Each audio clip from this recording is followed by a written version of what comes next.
This podcast covers criminal law. There are two crime categories. The first is a misdemeanor. Misdemeanors are crimes that are less serious than felonies and are usually punishable by fines or short terms of incarceration in local jails. In Arizona, misdemeanors are punishable by up to 6 months in jail, are linked to a $2,500 fine, and up to 3 years probation. Examples include assault, trespass, criminal damage, and more. The second crime category is a felony. Felonies are serious crimes that are usually punishable by imprisonment of more than 1 year or death. Examples include murder, rape, arson, and burglary, to name a few. A couple ways in which a misdemeanor, such as an ordinary assault, can turn into a felony is when an ordinary assault is used with a deadly weapon, it becomes an aggravated assault.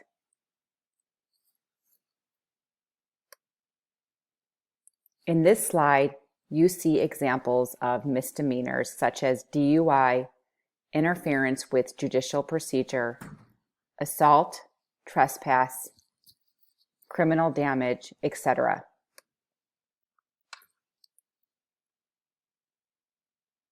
In this slide, you see examples of felonies such as theft, aggravated DUI, aggravated assault, sexual offenses, drive-by shooting, and more. The states have police power to enact and enforce laws to protect the health, safety, and morals of the people.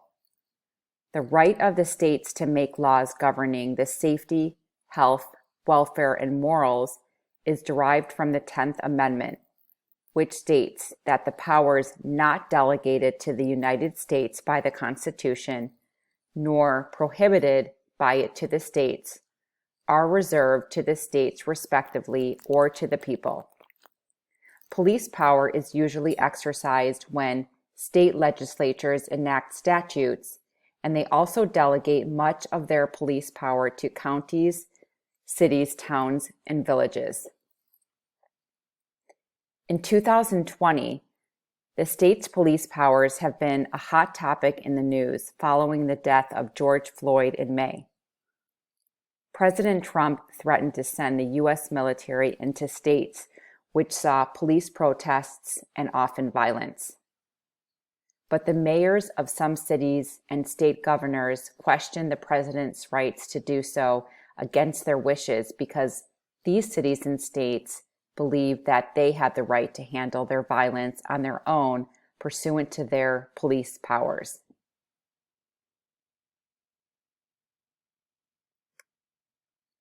Corpus delicti is Latin for body of the crime. This is a legal principle that a crime must be proved to have occurred before a person can be convicted of committing that crime. Corpus delicti includes two elements. First is the actus reus, which is the commission of a prohibited act. For example, the actus reus for theft is the actual taking of or unlawful control over property without the owner's consent. It is the physical component of the crime. The second element is the mens rea, which is the required state of mind. It could be intentionally, knowingly, recklessly, or negligently, and you would look to the statute to see what the required state of mind is. For example, the mens rea for theft is the intent to deprive the owner of the property. That is what is required by statute. A defendant must almost always have a guilty state of mind in order to be convicted of a crime. So it is almost never enough that the defendant just commit the act. Just about every crime, unless we're talking about strict liability crimes, just about every crime has a specific guilty state of mind required. The various mental states include intentionally, which means acting with a conscious goal or desire; knowingly, which means acting with a belief or awareness; recklessly, defined as acting with a conscious disregard of a known risk; negligently, defined as failing to perceive a substantial and unjustifiable risk; and finally, strict liability. There are a few crimes in which no mental state is required. For example, if one commits felony murder, she is guilty regardless of her mental state. This is a strict liability crime, and we'll come back to that in a few minutes.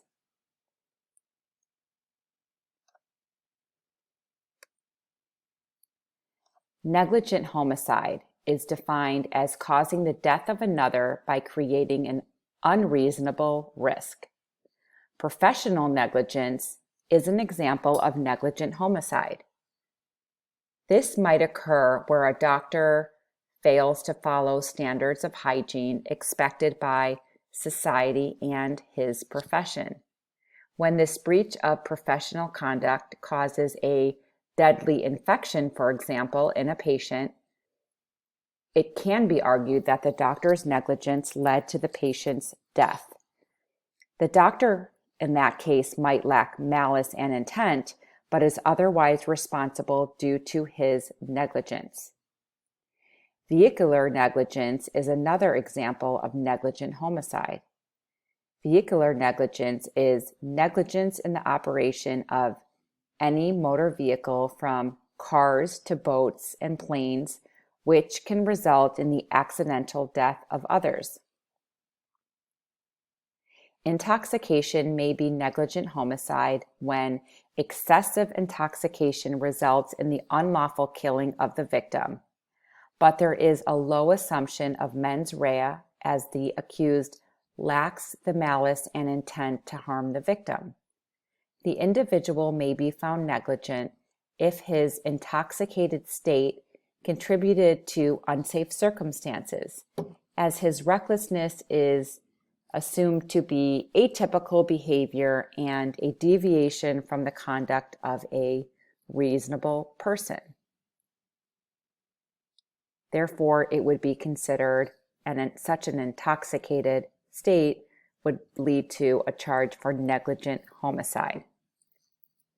Do any of you remember the Sweat Lodge case where James Ray was found guilty on 3 counts of negligent homicide? In that case, the participants paid nearly $10,000 to participate in a week-long spiritual warrior retreat, and they stayed in an overheated, overcrowded sweat lodge, and many, if not most of them, died as a result of the conditions. James Arthur Ray led the retreat. Prosecutors sought to convict Ray on 3 counts of manslaughter for those deaths. By finding Ray guilty of the lesser alternate charge of negligent homicide, the jury in effect decided that while Ray's conduct caused these deaths, he wasn't aware of or didn't recognize the risk of death caused by his conduct.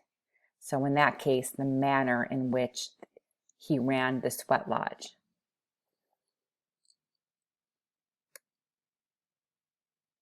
There are 5 types of manslaughter we will discuss.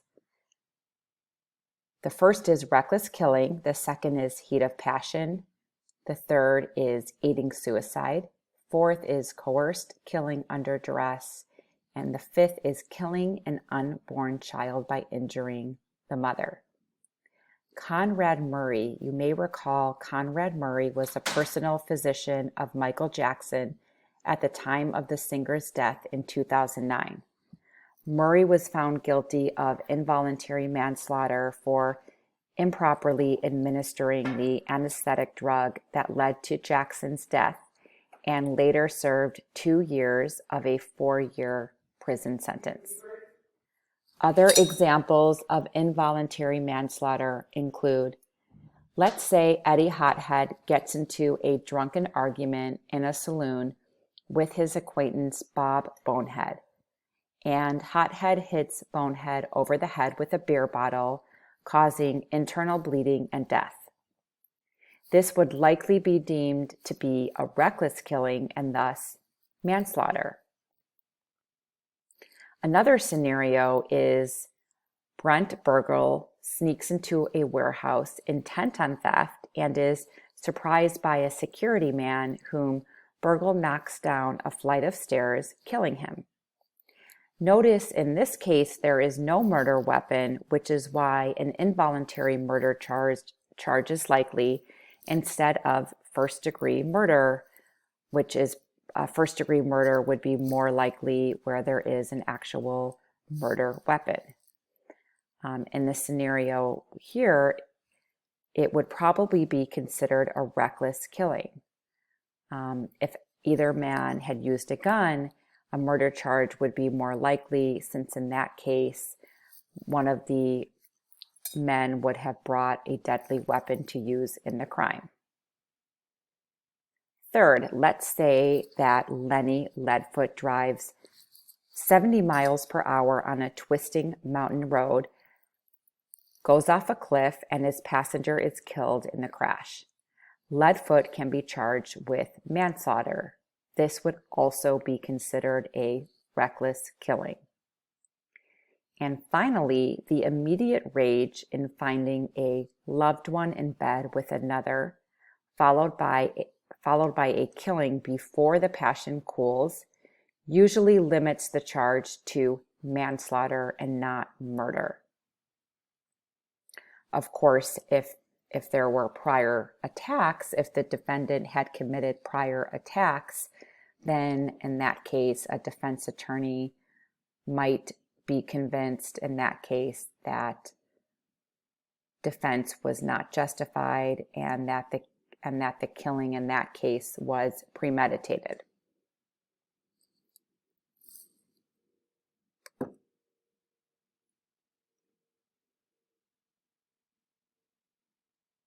Second-degree murder can occur 2 ways.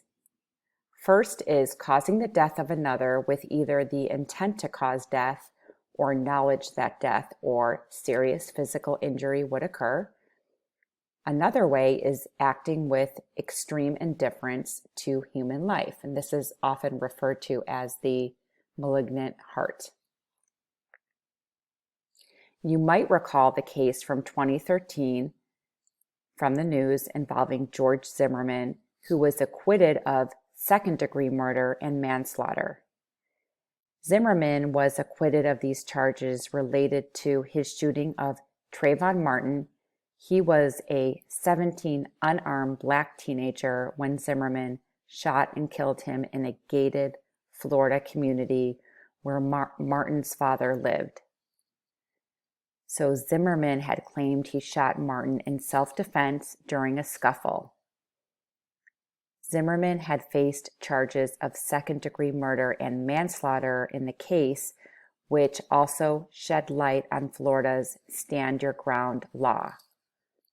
And we'll talk a little bit more about Stand Your Ground laws in a little bit. There are 3 types of first-degree murder. The first is premeditated, which means that the defendant reflected on the idea of killing, if only for a brief period, and the defendant intended that her conduct would cause death. So both are required, the reflection and the intent. The second type of first-degree murder is felony murder. This is any death caused during the commission of or in an attempt to commit certain felonies, certain dangerous felonies. For example, burglary, robbery, rape, arson, kidnapping. The third type of first-degree murder is homicide of a cop. This occurs where the defendant caused the death of a cop in the line of duty and the defendant knew that the victim was a cop. Here are a couple high-profile cases you might recall. Jodi Arias was convicted in 2013 and sentenced to life in prison a couple years later for killing her ex-boyfriend, Travis Alexander. In 2004, Scott Peterson was convicted of first-degree murder of his pregnant wife, Lacey, and the second-degree murder of their unborn son, Connor, in Modesto, California. And in 2005, he was actually sentenced to death by lethal injection. Those may ring a bell to you, some high-profile cases. With regard to strict liability offenses, we mentioned this a few minutes ago. These are offenses where no mental state is required. No mental state is required. And this holds true for crimes such as felony murder, statutory rape, and DUI. So the defendant is guilty regardless of his or her mental state. A couple interesting items to highlight in Arizona DUI law that a lot of Arizonans do not know about. ARS 28-1381, driving or actual physical control while under the influence. A states that it is unlawful for a person to drive or be in actual physical control of a vehicle in this state under any of the following circumstances.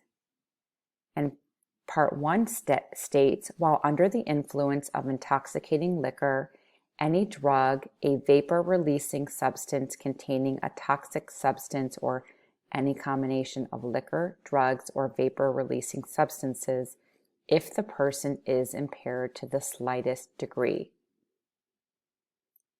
Number 2 states, if the person has an alcohol concentration of 0.08 or more within 2 hours of driving or being in actual physical control of the vehicle, and the alcohol concentration results from alcohol consumed either before or while driving or being in actual physical control of the vehicle. So what does 1 and 2, what do the parts that I just read mean? And simply put, 1 does not have to have a 0.08% blood alcohol content in order to receive a DUI. If an officer in Arizona finds an individual is visibly intoxicated, or as the statute states, impaired to the slightest degree, so for example, swerving, failing to pass field sobriety tests, appearing disheveled and slurring words, etc., then the officer can award that person a DUI. The law is a lot stricter than a lot of Arizonans realize.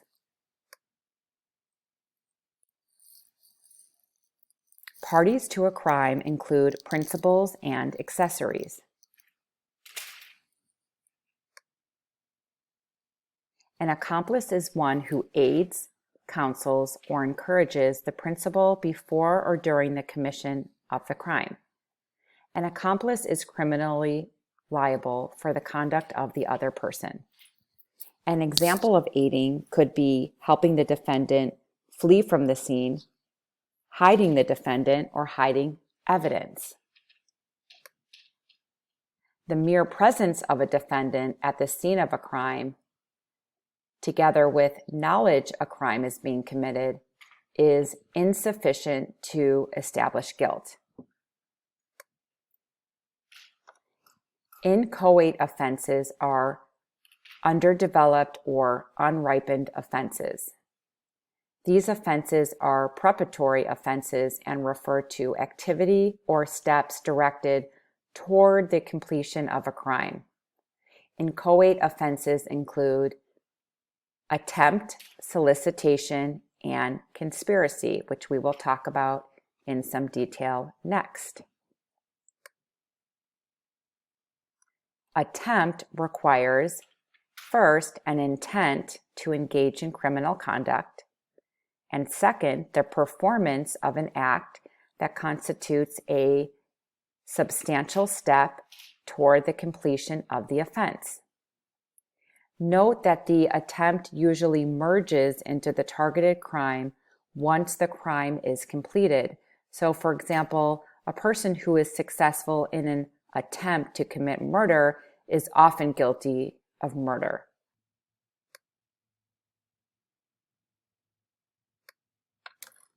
Solicitation requires, first, intent that an offense be committed. Second, the solicitor commands, encourages, or requests another to commit the offense.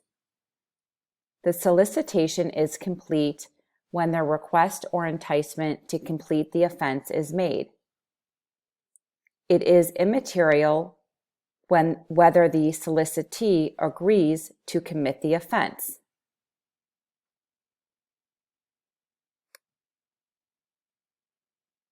Conspiracy requires, first, intent to promote or aid in the commission of the offense. Second, agreement with one or more people that one will commit the offense. Third, one or more of the parties commits an overt act in furtherance of the offense. Conspiracy is a separate and distinct crime. It usually does not merge into the targeted offense. If you want to learn more about specific offenses, take a look at the supplemental materials on Canvas for this week.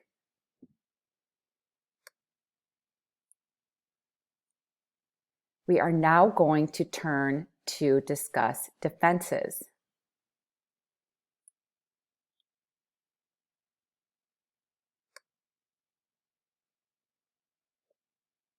Self-defense. A person may use force that is reasonably necessary to protect herself from unlawful aggression. But if the person uses excessive force, then the privilege is lost. A person may use deadly force if threatened with imminent death or great bodily harm. There is no right to use deadly force if the harm is merely threatened at a future time or the attacker has no present ability to carry out the threat. For example, A, who has his arms tied behind his back, says to D, "I am going to kill you." D pulls out a gun and shoots A. D cannot claim self-defense.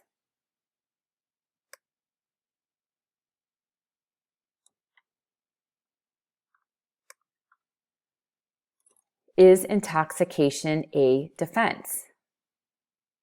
Voluntary intoxication is not a defense. Involuntary intoxication is a defense. Thus, it is no defense that defendant was not aware of or could not believe in the existence of conduct or circumstances solely because of voluntary intoxication. However, intoxication resulting solely from the involuntary use of alcohol or drugs may be considered in deciding whether the defendant had the mental state required to prove an offense. The degree of intoxication or the amount of intoxication is relevant. So let's say bartender spikes defendant's soda and defendant 5 sodas later becomes violent as a result of this involuntary intoxication and punches patron A, resulting in his arrest for assault. The crime of assault requires an intent to cause harm. Defendant might be able to argue that the involuntary intoxication prevented him from forming the intent to cause harm. This argument may be successful.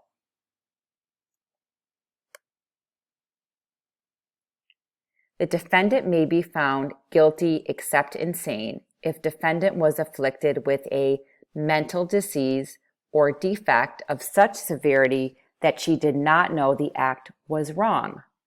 The defendant must prove this defense by clear and convincing evidence, which means that it is highly probable. This is a high standard to meet. You might be familiar with the Andrea Yates case from 2005. After Yates originally faced the death penalty for the drowning deaths of her 5 children, a second jury found her not guilty by reason of insanity. In the second trial, jurors deliberated for 13 hours before finding that Yates did not know her crime was wrong because of her long history of mental illness. You might presume, based on the news, based on the coverage of this case in the news, that not guilty by reason of insanity is a highly successful defense strategy. This presumption would not be correct. In actuality, the insanity defense is used in about 1% of all criminal proceedings, and its success rate is about 25% of that 1%. So based on the math, there is less than 1 in 400 defendants, about less than 1 in 400 defendants are found not guilty by reason of insanity in this country. What you see or what you saw in the news when it came back in 2005 in the Andrea Yates coverage is a small sample of intensive coverage that led us and leads us to believe that not guilty by insanity is used often as a defense. Based on the statistics, it is not, and when used, it is rarely successful. The defense of duress means that a reasonable person would have believed that he was compelled to commit such conduct due to the threat of imminent death or great bodily harm if she did not commit the crime. The defense of necessity refers to a reasonable person who believes that the conduct was necessary to avoid some harm to society that would exceed the harm caused by the conduct. For example, throwing cargo overboard during a violent storm, if necessary to save the lives of the crew and other people on board of a ship, would not constitute criminal damage to property. On the other hand, throwing some members of the crew overboard in order to save the cargo would not be justifiable. The defense of entrapment is when law enforcement officers engaged in undue persuasion or inducement that caused the defendant to commit a crime that she otherwise would not have committed. The defendant must prove this defense by clear and convincing evidence, a high standard to meet.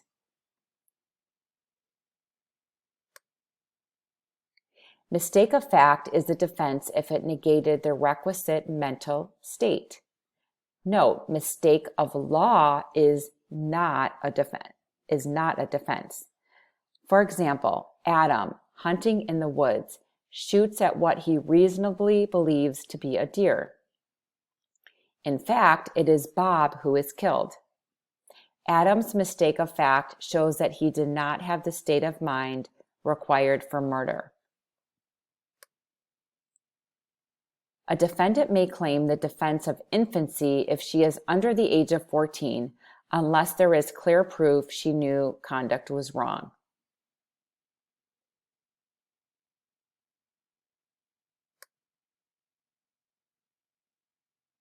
There are laws throughout the United States that allow people to defend themselves when threatened, but the latitude they have to do so varies from state to state.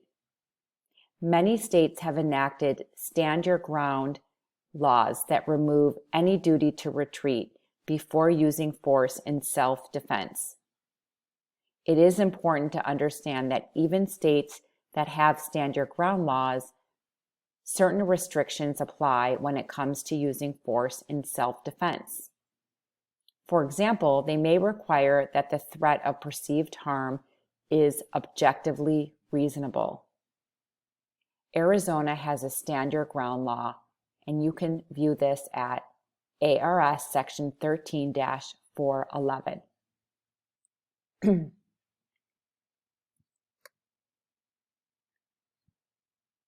The concept of double jeopardy means that a person cannot be tried or punished twice for the same crime. The prosecutor does not get a new trial for the same crime, no matter how bad the lower court messed up. A straightforward example is Joshua is tried for burglary and is acquitted. The prosecution is unhappy with the outcome, but is constitutionally barred from retrying him for the same offense. Some of you may be familiar with the Curtis Flowers case. Curtis Flowers is a black man in Mississippi who was tried 6 times for the same crime by the same white prosecutor and always maintained his innocence. Flowers finally saw his charges dropped in the fall of 2020. He spent nearly 23 years in prison, much of it on death row, for allegedly murdering 4 people in a small town furniture store. The Flowers story was featured in the APM podcast In the Dark. How is it that the concept of double jeopardy laid down by the Fifth Amendment did not apply to the Flowers case? How is it that he was tried over and over again? The reason is because Flowers was never actually acquitted in the lower courts of the murders. If he had been acquitted, the case would have been dropped. But in the Flowers case, in the first 3 trials, he was convicted, and those convictions were later thrown out by an appeals court, which ruled that the prosecution made critical mistakes. Each time the guilty verdict was essentially erased from the books, and the case went back to the beginning. The next 2 juries in trials 4 and 5 never reached a verdict. They just deadlocked, and the proceeding ended in a mistrial.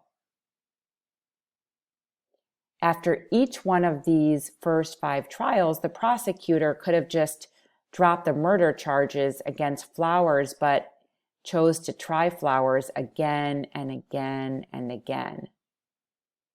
Double jeopardy didn't stop the prosecutor from doing so. It didn't apply because Flowers hadn't endured 6 trials. He just basically had a first trial 6 times. A very bizarre case that did not look like it would have violated at a glance double jeopardy, but did not in actuality do so. A hung jury is equivalent to a mistrial, and the defendant can be tried again and again and again. The statute of limitations refers to how much time a party has to bring a lawsuit. A prosecution must be commenced or started after one of 2 items. First is actual discovery of the offense, or second is discovery that should have occurred with the exercise of reasonable diligence, whichever occurs first. There is no statute of limitations or time limit for homicides and serious sexual offenses. The statute of limitations for felonies is 7 years. The statute of limitations for misdemeanors is 1 year. Offenders are punished with the goals of retribution, deterrence, rehabilitation, and incapacitation. The idea behind retribution is to pay for a wrong or an eye for an eye. The goal of deterrence is specific deterrence to prevent that person from committing an offense in the future, and general deterrence to prevent others from committing an offense in the future. Rehabilitation is geared toward changing the offender's behavior. Programs of assistance, both in prison and on probation. The question is, how well does rehabilitation work, because there is a high rate of recidivism.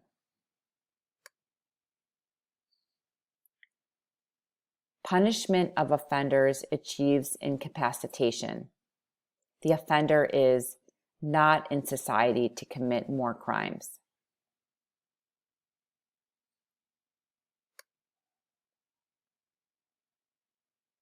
What offenses are punishable by the death penalty? First-degree murder. This is the only offense that is eligible for the death penalty.